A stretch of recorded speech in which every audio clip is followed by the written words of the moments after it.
right, so good morning, everyone. Welcome. We're so happy to be learning with you again today here at Reisha. Today's class is the Poetics of Mishnah and Methodological approach with Rabbi Dr. Avi Walfish and Rabbanit Dr. Adina Sternberg. This, as a reminder, this class is being taught, but today we have Rabbanit Dr. Adina Sternberg with us. This class is a part of Darisha's ongoing Mishnah project dedicated to the memory of a great lover and a student of Mishnah, Rivka Rosenwein, Zichronah Livracha. Just a few words about how we run the class. So I send an invitation for everyone who joins to become a panelist. This way you can choose to show us your smiley face, and if you wish, you'll be able to unmute yourself and ask questions and comments when it's the right timing. Please stay muted when you're not speaking. Just press unmute before you speak and mute when you complete speaking. You're welcome to also write questions and comments here at the chat box on Zoom or as a comment on Facebook if you're watching us live there. And with that, I'll turn this to you, Rabbanit Sternberg. Okay, thank you. Hello, everyone. I don't see everyone on my screen for some reason, but okay. Do you see only me? No, I see only 4 people, but I see that there are 10 participants. Yes. Okay. Some people, you can only see the panelists. Some people are just coming in now, though. Okay, no problem. So hello, everybody. I don't know, I sent ahead of time, I sent some Mishnaic for those who want to learn. I don't know if you did or you didn't. So hello, good to see the same smiling faces from last time. Hi, at least some of them.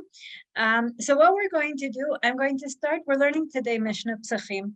We're going to employ again the same literary tools. We're going to talk about structure and about semantic fields and motifs and play on words and things like that. So we're doing it in the 10th chapter of Psachim.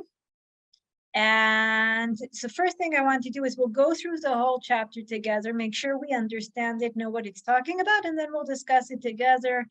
But while we're reading, think about the structure, think about words that keep coming by, etc. Okay, so let's share screen. Okay, here we are, 1 second. Okay, I'm gonna, the Mishnayot that I sent for those who wanted to prepare previously, we, okay, this is actually a new source sheet. So if I could send a new one, I will, 1 second. No, okay. this is what I wanted to do, sorry. Okay, never mind. Anyway, but what I'm sharing now, I didn't put in all the translation with the explanation, which I downloaded for you from Safaria, because I wanted to keep the amount of words to minimum and be able to see everything in front of us. Okay, so I'm starting. Arvei psachim samuch lamincha, lo yochal adam ad shetechshach. So we're talking about the eve of Passover. Adjacent to mincha, you're not supposed to eat until it's dark. Even the poorest of the Jews should not eat until he reclines on the Seder night.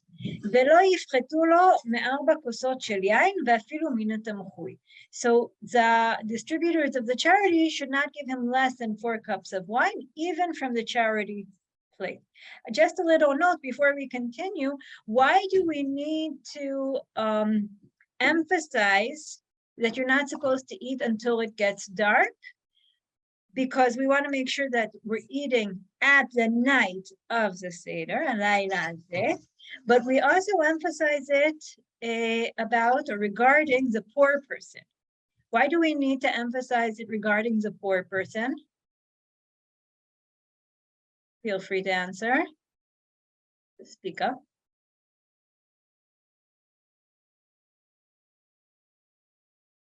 Why do we need to say especially to a poor person, you gotta wait until the night. You can't eat late afternoon.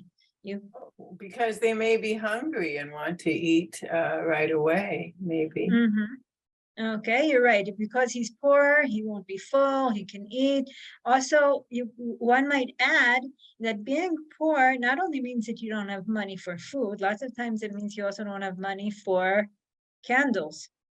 So poor people might eat before it gets dark because that's when they have the food and that's when they can see what they're eating. So we're telling him, even if you have to take charity, you need to have your 4 cups of wine and you also need to wait for the evening. Ilana also said in the chat, you might think that because he's poor and won't be full, he can eat. Right. Okay. You mean that he won't be full, so he'll be able to eat again at night. Okay, that's an interesting point. Okay. Mazgula kos rishon. So they poured for him the first cup. Who is they? We don't know. The Mishnah doesn't say. They poured for him the first cup. I don't know how many of you have this minhag that people pour for each other the cup of wine that you don't pour for yourself, right? Okay. Beit Shammai omrim mevarech al hayom ve'achar kach mevarech al hayayin. Ubeit Hillel omrim mevarech al hayayin ve'achar kach mevarech al hayom. As we know, in Kiddush has 2 parts. One is we say the blessing of the Kiddush, of sanctifying the day, while holding the cup of wine, right? Like when we have, when you raise your cup and you say cheers. So that's what we do in Kiddush, right? We raise our cup, we make a toast. You make a toast, you have to have some wine, some good wine, right? So do you first say the bracha for the wine, or do you first say the toast and then say the bracha for the wine? So Bet Hillel says first you say the bracha for the wine, then you make the toast, you say the Kiddush. Bet Shammai says the other way around. Let's continue. Mishnah Gimel. Heviu lefanav. Again, they brought before him. Who is they? Who is him? We don't know, but we have this, we get the sense of someone's bringing. Metabel b'chazeret. Okay, now this is an interesting phrase. We need to try to understand it. I'm also not clear that I agree with the translation here. It says he dips the chazeret, okay? What is chazeret? Chazeret in modern day English is lettuce, okay? So you dip. Now, if Hebrew speakers would say metabel bechazeret, you would think that you're dipping in the chazeret. You're dipping into something. But instead, it's metabel bechazeret, you're dipping using the chazeret. You're taking the lettuce and using it to dip, okay? So first, you dip the lettuce, until you get to the food that accompanies the bread, right? In most meals, not nowadays. Nowadays, we all are off carbohydrates and we're all just eat lettuce and salad, right? But in a regular meal in the past, you had the bread, that's the main meal, and you have things that, give it a little bit flavor and some taste. So in a sense, our chazeret, our lettuce, is hors d'oeuvres. We're eating it, we're dipping it, until we get to the main course, which is the bread. Heviu lefanav matzah vechazeret vecharoset u'shnei tavshilim af al pi she'en charoset mitzvah. So now they bring before him, again, who's they, we don't know. They bring matzah and chazeret. What's chazeret? Lettuce, right? We talked about lettuce. Okay, which is interesting because we have here a certain kind of surprise. What's the surprise?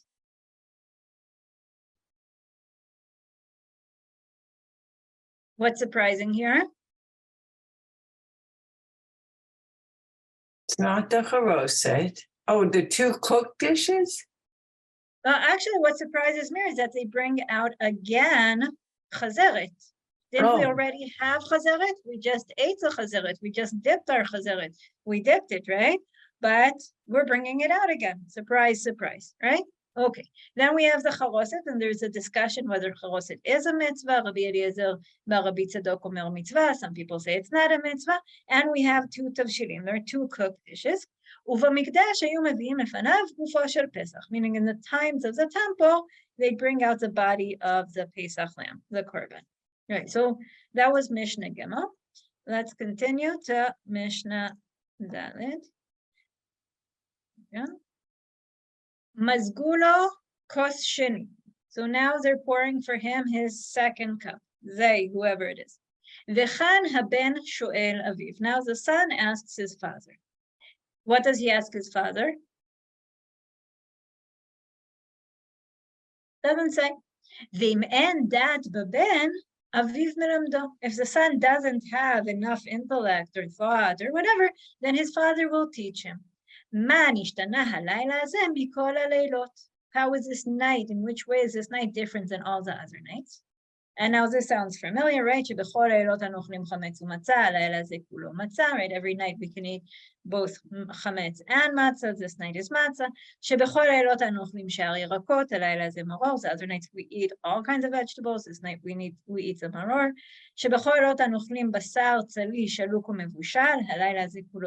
All other nights we eat different ways of cooking the meat, but tonight we're only eating roasted meat.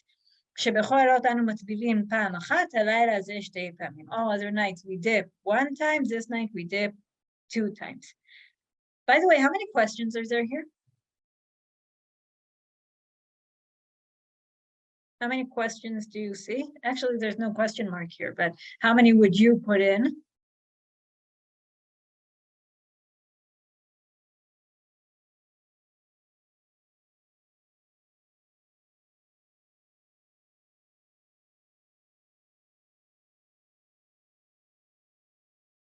One. What question is what question would you say do we have here? מה נשתנה הלילה הזה מכל הלילות? We're used to when we make our own seder and we have, I don't know, the smallest child ask questions, or we ask when there aren't little children around, and then we say, why is it different with the chametz, and why is it different with the maror, and why is it different with the etc., etc. But really, it might be just one question that the father is engaging in order to raise the child's awareness. Did you notice anything different about this night? What kinds of things might be different? Maybe this, maybe that, maybe that. Meaning, it might be the father asking the child to notice different things, or it might be one general question. Why is this night different from all other nights, and giving examples, etc. What we like to do in our Seder that we do every year is we do our own manishtana.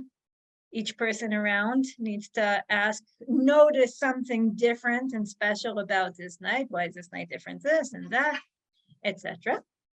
Okay. Then we get to the end of this Mishnah. Right? According to the intelligence of the son, the father teaches him. He starts with disgrace and concludes with glory. Vedoresh expounds from the passage, learns together. This is a passage that appears in Deuteronomy talking about bikurim. Okay, so that was Mishnah Dalet. Let's go to Mishnah Hey. It's a little bit long chapter, but I think it will help us to see it all together before we start discussing it. Rabban Gamliel haya omer, כל שלא אמר 3 דברים אלו בפסח, לא יצא ידי חובתו. So you need to say 3 things on Pesach, otherwise you're not yotze, you don't fulfill your commitment. ואלו הן, פסח, מצה ומרור. פסח, על שום שפסח המקום לבלתי אבותינו במצרים. So the Pesach is because God skipped over the houses of our forefathers. Matzah al shum shenigalu avotenu b'mitzrayim. So the matzah is because our forefathers were redeemed. Maror al shum shemeruru hamitzrim et chayei avotenu b'mitzrayim. Maror is because they made our life bitter.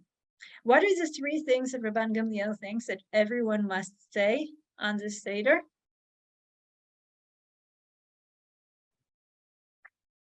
Okay, so Emily, I can't hear you, but I think you said Pesach, Matzah, and Maror, right? Do you think if I stood up in the Seder and I just said Pesach, Matzah, and Maror, I would be Yotze? No. So what do you really need to say? Jennifer, you were going to say? Oh, that's that we have to do this. Why, I guess. I would have just said what the last person said, but now that you're saying, but wait, I would say that we have to give the reasons for why. Okay, I don't think Rabban Gamliel thinks that we need to say a mantra, right? Pesach Matzamar. When he says dvarim, it could be things, but it could also be explanations from the word diburim. Okay, so these are the three things that you need to explain on Pesach. You need to explain what the Pesach is doing here. You need to explain what the matzah is doing. You need to explain what the maror is doing here. Okay. Let's continue. בכל דור ודור חייב אדם לראות את עצמו. I'm over here. בכל דור ודור חייב אדם לראות את עצמו כאילו הוא יצא ממצרים. Everyone should see themselves as if they came out of Egypt. שנאמר, והגדת לבנך ביום ההוא לאמור. You should tell your son on that day. בעבור זה עשה השם לי בצאתי ממצרים. Meaning in the future, when you explain to your children, you'll say that it happened to you, that this is the reason that God, for this which the Lord did for me when I came out of Egypt, right? לפיכך, therefore, אנחנו חייבים להודות, להלל, לשבח, לפאר, לרומם, להדר, לברך, להלל ולקלס, למי שעשה לאבותינו ולנו את כל הניסים האלה. So we need to thank, praise, glorify, extol, exalt, honor, bless, revere, and laud the one who performed for our forefathers and for us all these miracles. הוציאנו מעבדות לחירות, took us out from slavery to freedom, מיגון לשמחה, from sorrow to joy, ומאבל ליום טוב, from mourning to festival, ומאפלה לאור גדול, from darkness to great light, משעבוד לגאולה, from enslavement to redemption, ונאמר לפניו הללויה. We will say before him hallelujah. Okay, so we have this all long passage of all the things that we need to get. Ad heichan hu omer. So we heard the word hallelujah. Hallelujah connects us to Tehillim. So which part do we understand? There's a hint here that we say Tehillim on this night. And then the question is, Ad heichan hu omer. Until which part of Tehillim or the Hallel do we say? Bet Shemai omrim ad em abanim smecha. Bet Hillel omrim ad chala mishlemayim umayim. So you don't say all of the Hallel, you stop somewhere in the middle. Vechotem begeula. You need to say the when one says a blessing, there's a conclusion to the blessing, the chatima. Okay, so you need to conclude with a blessing that refers to redemption. Rabbi Tarfon omer, asher ge'alanu ve'ga'al et avotenu mimitzrayim ve'lo haya chotem. Rabbi Tarfon says you say a blessing about the redemption. Ge'alanu, he redeemed us and our forefathers from Mitzrayim. Rabbi Akiva omer, כן השם אלוהינו ואלוהי אבותינו יגיענו למועדים ולרגלים אחרים הבאים לקראתנו לשלום, שמחים בבניין עיריך וששים בעבודתך ונאכל שם מן הזבחים ומן הבשרים, etc. עד ברוך אתה השם גאל ישראל. So also Rabbi Akiva says he adds not only that we're thanking God for redeeming us and our forefathers, but also a certain kind of request, prayer, blessing that God will also redeem us in the future. And then we'll be able to continue or resume bringing the sacrifices. And then you say a blessing in the end. Okay, we're almost at the end. Hold on to your attention a little bit more before we can start discussion. Mazgulo chos shlishi. Again, they poured for him the third cup. Mevarech al mezano. He says a blessing for the food, dotat hamazon. Revi'i gomer alav et halel. So the fourth cup, he finishes a part of the Hallel that we didn't say yet. Vomer alav birkat hashir, and we have the blessing of the song. It's a certain blessing for saying Hallel. Ben hakosot halalu, in between these cups, im rotze lishtot yishteh. In the middle, you're allowed to drink. Ben shlishi lerevi'i lo yishteh. In between the third and the fourth cup, you don't drink any more wine. ואין מפטירין אחר הפסח אפיקומן. So after you eat a korban pesach, you cannot conclude with an afikomen. Okay, what's an afikomen? We all know what afikomen means today. But what's afikomen? What does that mean?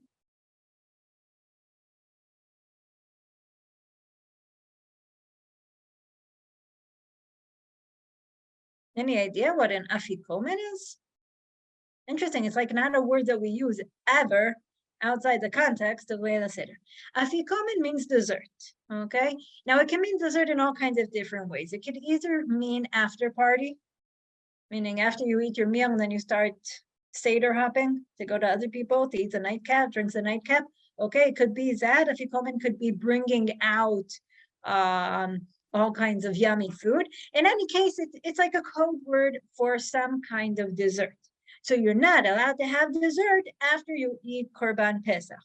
What happens throughout the generations is that instead of eating Korban Pesach at the end of the meal, we switched it to eating the matzah at the end of the meal. The matzah that we eat at the end of the meal, it resembles, or it comes instead of Korban Pesach that we're supposed to eat at the end of the meal, okay? But this matzah we call afikomen, because the Korban Pesach, which now we eat as a matzah, is a dessert. When you say there is no dessert afterwards, you're saying this is a dessert. Like when I was a child, and we would go for Shabbos meal to eat at somebody's house, and my parents would always say, this is the meal, right? Which means we're not going home and opening the refrigerator afterwards, right? This is the meal. So when we eat the matzah at the end of the Seder, we say, this is dessert, meaning no dessert afterwards, right? Which always makes it funny because you eat all these cakes and then you say you have this good flavor in your mouth, and then you go eat some matzah to make feel good. Okay, so we're told the last thing, the taste, the flavor that's supposed to stay in your mouth at the end of the evening is the flavor of the Korban Pesach. Yeshnu miktzatan yochlu. I love this Mishnah. It's like you get in the live action of what's going on in other people's Seder, and nebech, some people fell asleep. So can you eat the Korban Pesach at the end of the Seder if some people fell asleep? So if only some of them fell asleep, it's okay. Kulan lo yochlu. If everybody fell asleep, you can't. No dessert for you guys. No Korban Pesach for you. Rabbi Yossi omer nitnamnemu yochlu nirdemu lo yochlu. It's not a matter of quantity, it's a matter of quality. If you just dozed off, okay, can have Korban Pesach, that's okay. But if you fell asleep, okay, the meal is over for you. I know a few people that after they drink 4 cups of wine, they're dead gone, right? Okay. Mishnah text, last one for today. HaPesach achal chatzot. Okay, you sort of get a feeling of Cinderella. Ding, ding, ding, 12 things. And we got to midnight, and right after midnight, Pesach, mitamet yadayim. It becomes ritually impure. Meaning, this is the way of saying you're not allowed to eat it anymore. But telling people they're not allowed to eat things is not good enough. You have to tell them that it's tameh, right? It's like lots of times our religious commitment is much stronger than our willpower. And also lots of times within our religious commitment, there are things that we hold as more important or more severe, and some things not as important and not as severe. I'll give you an example. I remember we spent a couple years in America when I was young, and we went to this shul that they loved playing the game Steal the Bagel. You guys know Steal the Bagel? All right. Now, the original game is Steal the Bacon. Okay, but obviously bacon is not kosher. Now, my father always used to say bacon is not kosher, but stealing is, right? Okay, so why am I saying this? You could say you're not allowed to eat the Pesach after midnight, but we're not sure that people are going to listen. But if you say after midnight, it becomes tameh, and it even makes you tameh, your hands tameh, people aren't going to touch it now. Right? So some things, all mitzvot are created equal, right? But some are a little bit more equal than others. Okay.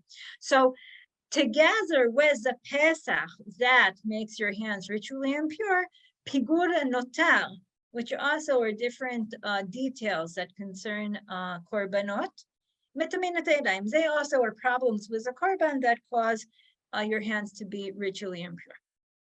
Berach birkat Pesach pataret shel zebach. When you say the bracha for the Korban Pesach, the Paschal lamb, then it's enough also for the other festival offerings, the zevach, that you eat together with Korban Pesach so that you have enough food to eat. Berachit shel zevach, if you said the bracha for the festival offering, lo patarit shel Pesach. It's not enough. You need to say a separate bracha for the Pesach. Divrei Rabbi Ishmael. That's what Rabbi Ishmael says. That Pesach is more important than or more encompassing than the zevach, the festival offering.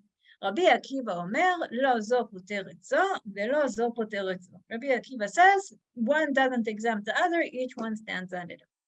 Okay, we finished the chapter. Okay, yes, Emily. I can't hear you. You need to unmute yourself. Make sure to unmute it. I just had a couple of little questions. Mm-hmm. I don't know if they're, so just in Mishnah Chet, the Pesach that they're eating here is, they already had the Pesach as part of the earlier, right? So this is, It's a good question. okay. So another, That's a good, okay. Yeah. So you know, go. no, because I can't, if it wasn't that way, then people would have just missed out on Korban Pesach because they got sleepy. You're right. That's a good question. It's not quite clear from the chapter itself when you eat. Meaning, we know, what do we know? We know that when they brought him the food in Mishnah Gimel, we know that he dipped the chazeret. Okay, so we're assuming he ate. But afterwards, they bring out the food, and you're not quite sure when do we eat. It doesn't tell you when we eat. We only know that there's a little Korban Pesach in the end that's dessert. But do you eat some of the Korban Pesach throughout, and then you just have also part of the Korban Pesach for dessert? Or is this the only Korban Pesach you're eating? That's a machloket among the poskim and among the researchers. It's not clear. If I asked you, once we read this chapter in Mishnah, do you know when we eat? Right. No, Right. when do we eat? Because I was struggling to say, Shulchan, I was about to say Shulchan Arech, but then I realized they don't say that here exactly. Mm-hmm. We have that idea that we're cooking a big meal.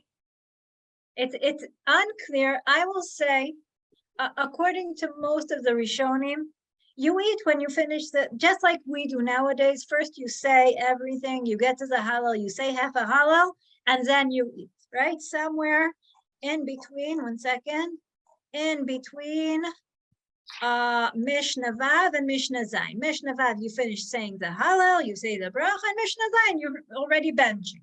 So somewhere in between, you ate. Okay, that's what a lot of the Rishonim say. Some Talmudic scholars think that you just eat all the way through. You're eating and talking at the same time.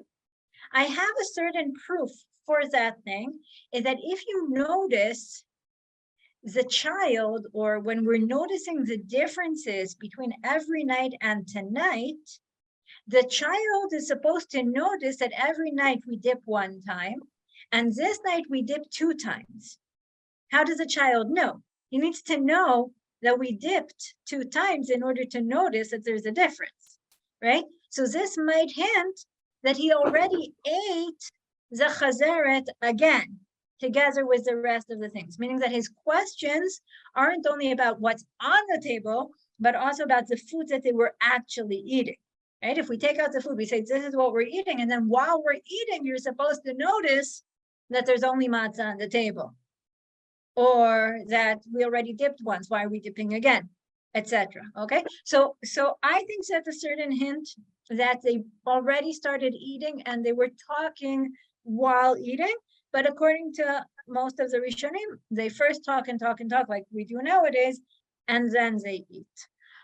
Okay, what other question did you have? You're still Do you have muted? another question? If so, just unmute before you speak. Sorry, it just mutes itself. I don't know. Oh, yeah, I mute everyone right after they speak. Oh, okay. So you'll just have to unmute each time. I won't take it personally. So what is Birkat Hashir? Okay, Birkat Hashir, we actually say it. It's a bracha that you say at the end of Hallel. Also, also when we say regular Hallel, Yehaluducha Hashem Koma, that one? Yehaluducha. Yes. Okay. yes. Okay, wonderful. So now let's start our discussion. We've seen the Mishnah, we've read it all. Let's start the discussion. So first of all, if you want to say or if you want to write, whatever you prefer, let me know. What is the structure of this? According to what is the structure of this chapter built? It shouldn't be too hard, but try to think of what considerations we have here in terms of the structure.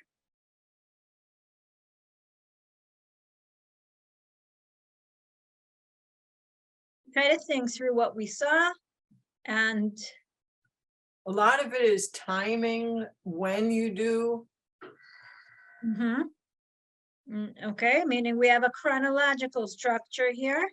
We start with, we start with right? We start mincha before the evening starts, and then we go throughout the evening. We're proceeding chronologically. Okay, what else? Okay, again, also Ilana wrote the structure, the Seder, from Erev Chag until the end of the Seder, right? That's our structure from the beginning to the end. We have a chronological structure. How is the Seder itself structured? What considerations can you notice that come up throughout the Seder? It has a certain structure. Wine as sort of creating different chapters in the evening. Yeah. Okay, right. We have 4 cups of wine, and each cup has, right, what goes together with it. Wonderful. What else? Blessings, mitzvahs. Okay, we have blessings. We have mitzvahs. When you say mitzvahs, what mitzvahs are you talking about? I am just, I'm really looking at this screen. Rabbi Eliezer says it's a mitzvah. And what isn't a mitzvah? Okay. Oh, what is it, the argument between what is a mitzvah and what isn't with the matzah and. Okay. Yeah. Okay, anything else that you want to think about? Yes. The history. History. There's a lot of history here. Okay. Right, we're building on the history. What else? You said wine. Try to think on those veins. Okay. I want together with wine, I want to put food. Right? We have a lot of things that connect to the food. So what we're going to do is I'm going down, and I already highlighted a lot of the words to give us certain semantic fields that will also help us follow the structure and what the chapter is trying to tell us, okay? So I started with what you guys said, the chronological consideration, alvei psachim samuch lemincha. We start from right before mincha. We proceed until it gets dark, right? And then we continue until at the end of our chapter, we'll get to chatzot, right? We're from mincha until chatzot, together with Cinderella. The evening ends at chatzot, at midnight. What I find interesting is that the Mishnah continues afterwards with this whole discussion about the bracha of the Pesach and the Zevach, etc. But we'll get back to that. Okay, so we have the chronological structure. We're more or less proceeding chronologically. Then what we had is what you guys mentioned, is the wine. We start with the wine from Mishnah Aleph, that you need to make sure that the poor people have 4 cups of wine, even if you need to bring it out of the tamchui, the tzedakah, right? Then we have Mishnah that we have our first cup, and we're saying the blessing for the wine. Then in Mishnah Dalet, we're going to get to the second cup, and then we have all our long discussion. Then we'll get to Mishnah Zayin. We'll have our 3rd cup and our 4th cup and a discussion about the cups, so we can mamash follow the cups as structuring our evening. Wonderful. What else did I notice? You noticed the food. Okay. This evening, a lot of content, but also a lot of food. So we start with our first Mishnah. How do you prepare for the evening? You refrain from eating. Even the poor person shouldn't eat. That's his mesirut nefesh, right? Wait until the evening in order to eat. Then we have our first cup of wine, Mishnah Gimel, we start bringing out the food. So what did we bring out? The chazeret. Chazeret is lettuce, which is another word for maror. Okay, how many of you actually use lettuce for your maror? And how many use horseradish? No, we're all back to lettuce. Okay, when you do horseradish, Emily? Horseradish too. Horseradish, okay. Very hard. Okay, the combo is great because it's very hard to get a whole kazayit of horseradish. I grew up in a family that did horseradish. Kazayit of horseradish is almost impossible. So if you added a bit to the lettuce, you're great. It's interesting because the horseradish in modern Israeli Hebrew is called chazeret, which makes things very confusing. But the chazeret of the Mishnah is lettuce, and that's your maror. So now you might ask yourself, I thought you don't bring out maror in the beginning. I thought you bring out karpas. You guys know karpas? What do you guys eat for karpas? Parsley. Parsley. Interesting. Hey, what else?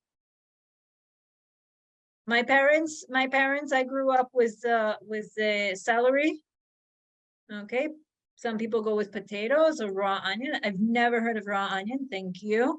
I grew up with celery. My husband grew up with potatoes. Yes, Hinda? Can't hear you. Oh, Hinda, just unmute first. Mm-hmm. Anything? Okay, so raw onion is minhag Chabad, as you wrote. Okay, interesting. Some people do radishes. Some people do potatoes. Some people do celery. I must admit that in the past few years, we have made some innovations in our karpas minhag.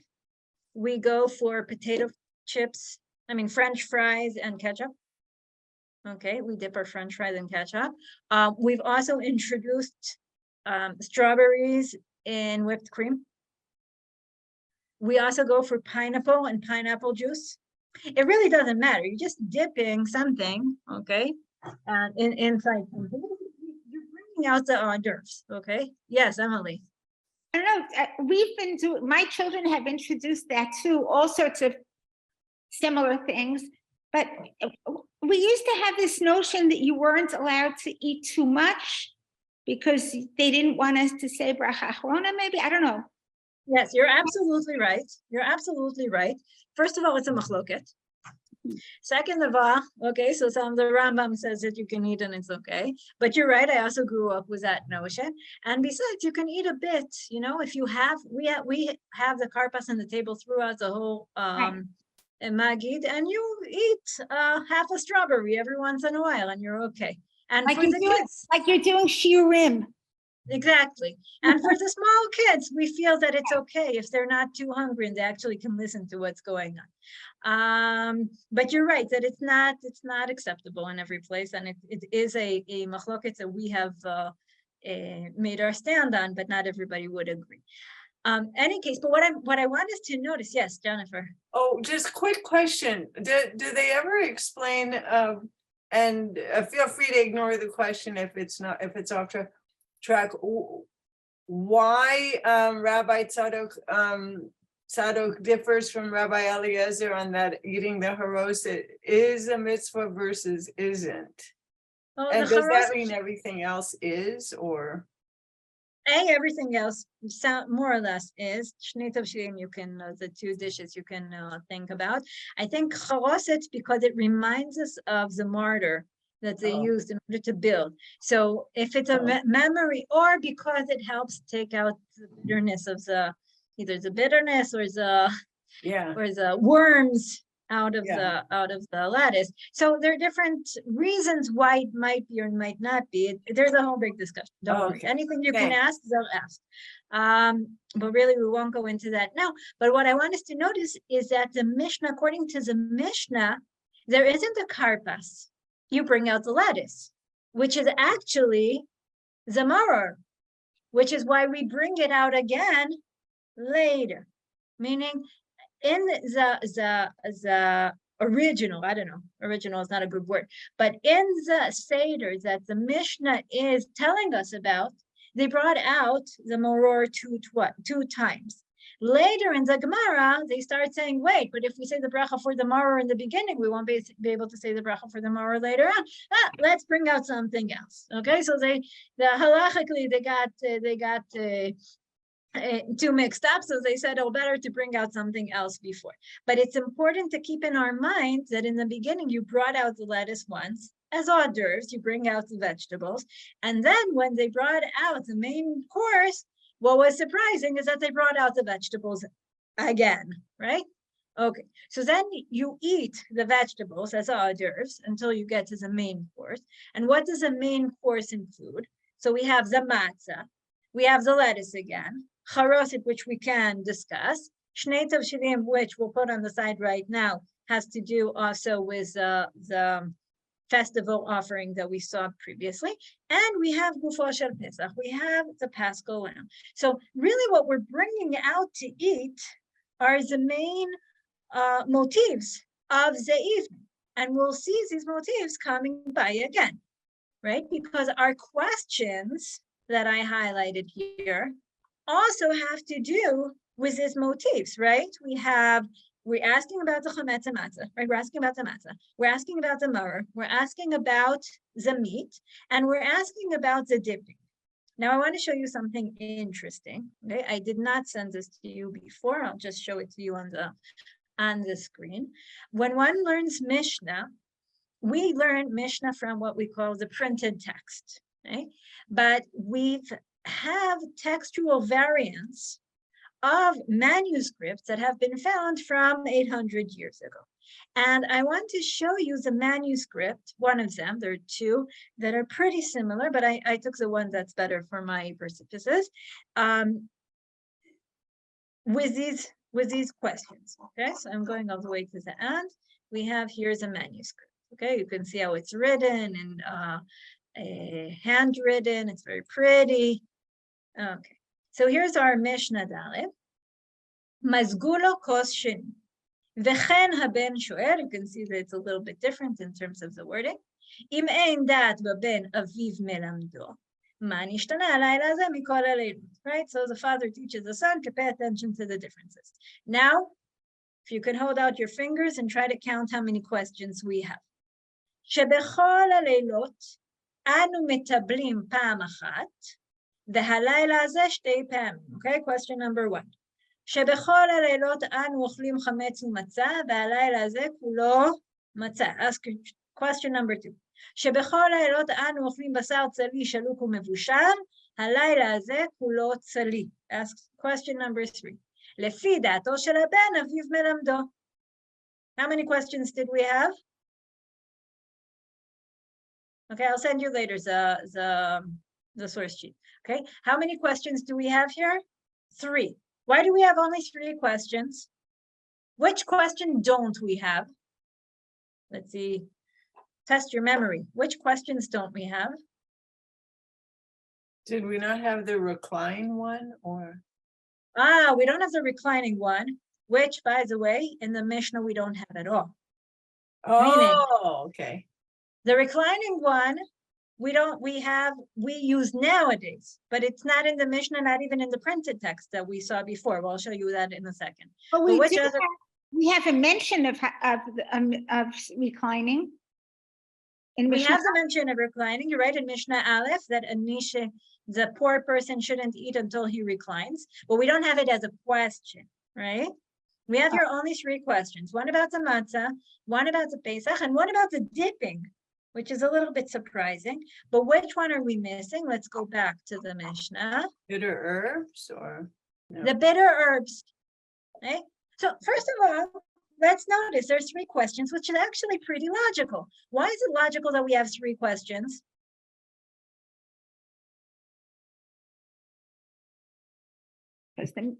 The 3 children? No, No. 4. Yeah, sorry. Well, I'll tell you what, we are so used to the number 4. And Layla said there, we have 4 cups and 4 questions and 4 children, or whatever, that we forget that there's a much more basic number that we're supposed to follow on the Seder, which is the number 3. Why? Oh. What?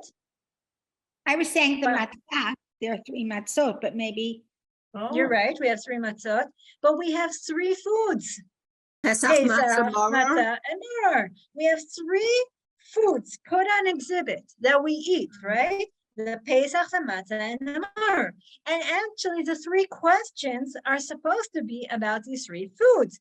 First question we have here is about chametz u'matzah. We'll skip the maror question a second, okay? Second question is about the korban Pesach. And the third question is about the dipping. But the dipping question is the question about the maror. Why is the dipping question the question about the maror? Because you bring out the maror again.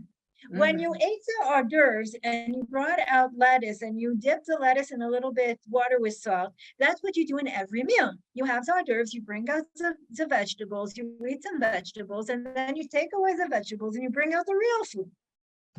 But on Leila Seder, something very surprising happened, right? What happened? Can you guys hear me? Are Mhm. you with me? Yeah, Can you Oh. guys hear me?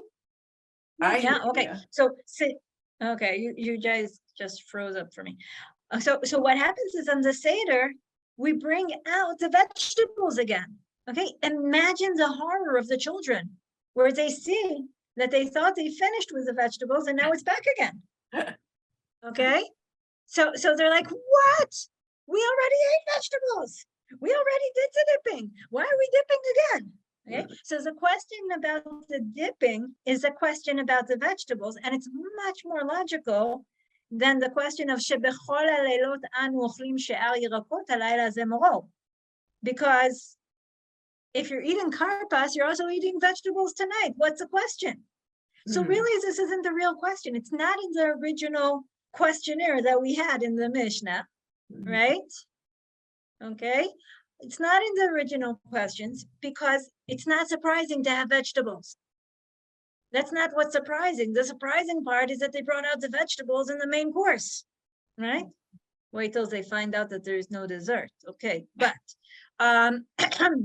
but the point is that the Mishnah tells us of 3 questions surrounding or evolving around our 3 foods. And after we have 3 questions about the 3 foods, what happened? So this is the historical consideration. I really hope you guys can hear me because I can't see Yeah. you. We hear you. I Yeah, we mean, can so, hear you uh, perfectly. we hear you. You can hear me? Okay. So historical consideration that some of the scholars have pointed out is that what happened is that at a certain point, people stopped eating the vegetables as hors d'oeuvres. They stopped dipping before the meal. And then the question was, שבכל הלילות אין אנו מטבילין אפילו פעם אחת. We don't know what this lehatbil is at all. We're not used to dipping at all. What's this dipping thing? שבכל הלילות אין אנו מטבילין אפילו פעם אחת. But also, besides the fact that they weren't used to it, the first time they were dipping wasn't even the maror. The first time they were dipping was the karpas, was other kind of food. So the question isn't about maror. The question is, why are you crazy? Why are you doing things differently? Why is this evening so weird and different than other evenings? The story says that the father wanted his child to ask questions on Leila Seder. He said, if I send him to school, he'll learn all about the Seder. He's going to come to the Seder and he's going to recite the questions, but he won't be asking the questions. So I won't send my child to preschool or day school or whatever from Purim until Pesach, so that when he gets to Leila Seder, he'll ask the questions because they really interest him out of curiosity. And then they get to Leila Seder and they take out all the food and everything, and the child doesn't ask anything. And then the father gets, upset. He wants the child to ask. So he starts doing really weird stuff. Whatever, he starts somersaulting, whatever. At a certain point, it becomes really embarrassing. The mother says to the child, don't you notice your Abba is doing all kinds of weird things?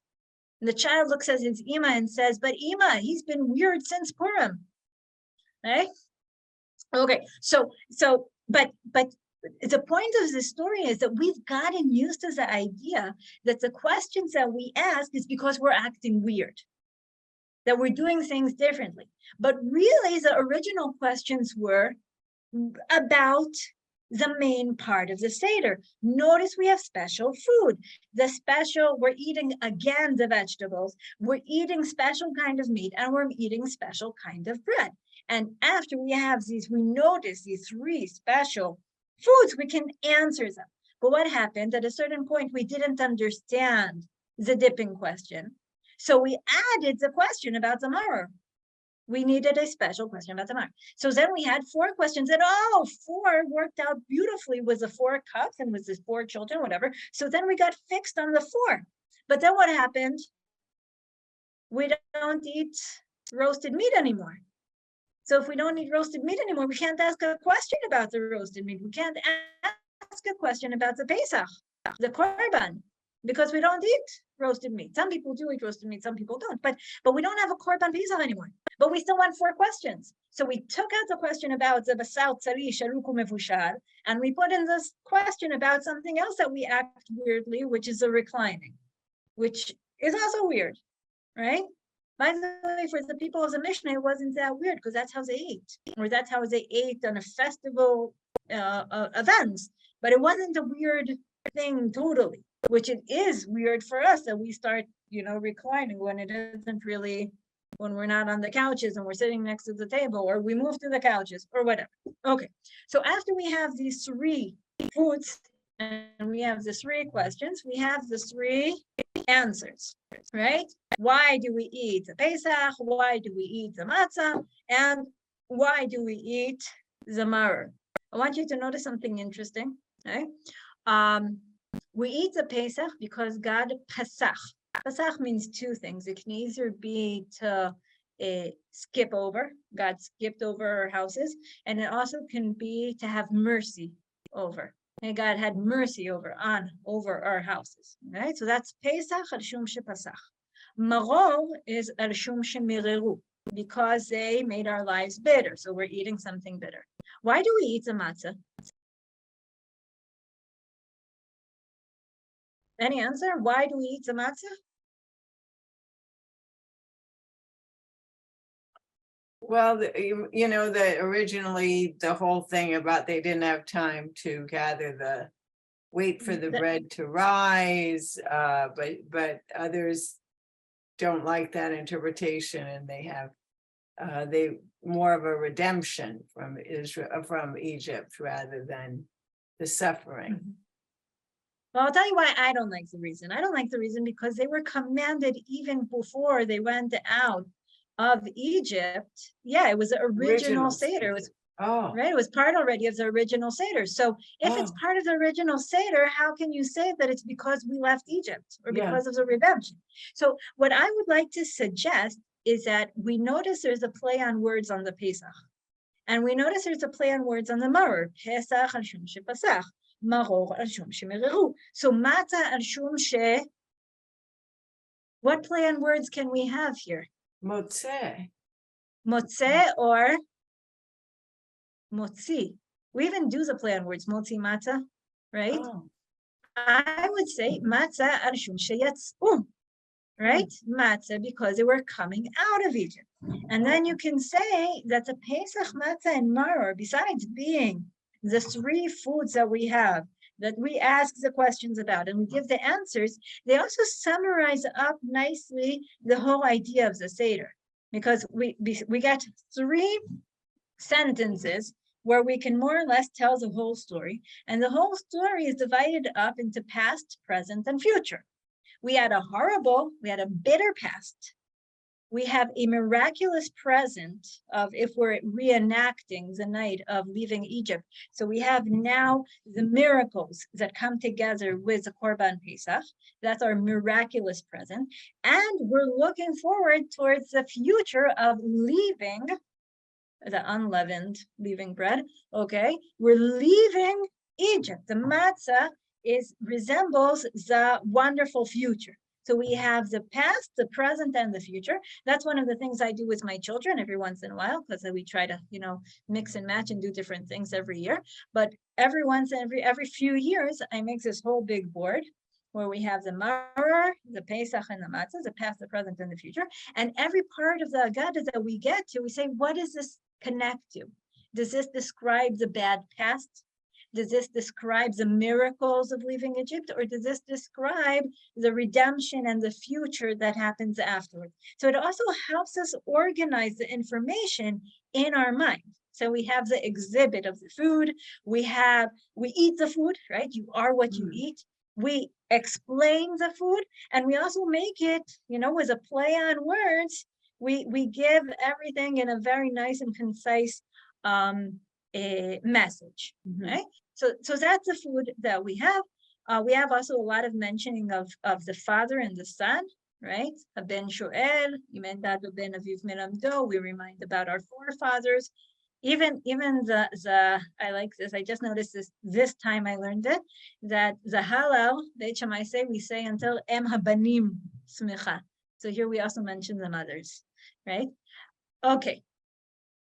Now for the last few minutes that we have left, I want us to notice one more thing. Okay, we notice words that had to do with time. We notice the words that have to do with eating, with drinking wine, with family relationship. I want us to notice another set of words. And here it's not only words, it's a whole semantic field. And Jennifer, you mentioned it, but I want us to really see this, and this we're going to do together. And that's everything that has to do with bracha. Okay? מזגו לו כוס ראשון, בית שמאי אומרים מברך על היום, ואחר כך מברך על היין. בית הלל אומרים מברך על היין, ואחר כך מברך על היום. Mishnah Bet tells us how you do Kiddush. This is relevant for every Shabbos and every Chag. But we mentioned here 4 times the word bracha. Okay, then we had Mishnah Gimel. We had Mishnah Dalet talking about all the different questions, but when we start talking about the father teaching the son, matchil begnut u'mesayem b'shevach. You end with praise, right? V'doresh me'arami oved avi, that's a parsha that talks about bikurim, which is actually a parsha of saying thanks to God for the first fruit that we have. We continue. We explain about the Pesach, the matzah, maror. We explain everything that we had there. Right, and then we got the Rabincha, and then we have this passage. Lefichach, anachnu chayavim. What do we have to do? Lehodot, lehalel, leshabeach, lefaer, leromem, lehader, levarech, leale, lekales. Okay, we have a whole thesaurus here. Did you notice that? I think even the English, they couldn't figure out how to have so many words to translate. Praise, thank, praise, glorify, extol, exalt, honor, bless, revere, and laud, which I have no idea what that means. Okay, right? So we have all of the words possible that have to do with blessing and thanking God, right? We have the chirut and the simcha and the yom tov and shiabut or whatever, and we say hallelujah. We continue, and then we talk about the chatima, chotem begeula, and what bracha we say about the halal. Baruch Ata Hashem Gal Yisrael. We get to the 3rd and 4th cup. What do we have to say? Bracha. Okay, Revi'i, another bracha. We have more and more brachot, and here I want us to notice a certain discrepancy in the text. We got to midnight together with Cinderella. The Korban Pesach turned into a pumpkin, and then we start talking about brachot again.